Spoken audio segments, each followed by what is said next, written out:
Mga boss, si Kuya Aris po yan. Meron pong pinapagawa si customer. Meron ng thread. May thread na yon. Ah, maiksi. Maiksi yung thread.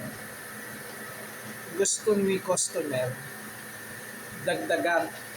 Kaya may marking si Kuya Aris para madagdagan yung thread. Ngayon, ang diskarte diyan, dapat matris ni Kuya Aris kung pasok na yung talim niya sa sa sa dating thread. Ayan, kailangan pasok na yung talim sa dating thread. Para bali kumbaga i-continue lang natin yung thread na dating thread, i-continue lang